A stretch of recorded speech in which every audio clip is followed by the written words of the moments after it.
हाय करा हाय करा हाय कर हाय कर. नमस्कार, आम्ही वरणगावकर. हे आहे आमच्या नागेश्वर मंदिरावरची श्रावण महिन्यातली यात्रा. हे पहा मुलांचे खेळणे.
है थोड़े से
कुछ न कहें तो अच्छा है, ये चुप ही रहे तो अच्छा है।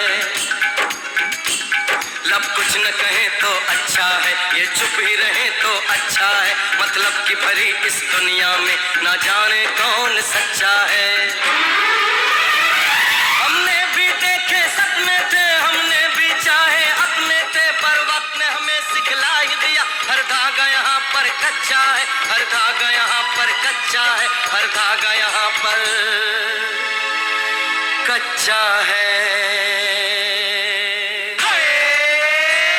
कच्चे धागों से मीत बना और मीत से अपनी जीत मना और जीत से ऐसी प्रीत बना। तू प्रीत को जीवन गीत बना, तू प्रीत को जीवन गीत बना, तू प्रीत को जीवन गीत बना, तू प्रीत को जीवन गीत बना, तू प्रीत को जीवन गीत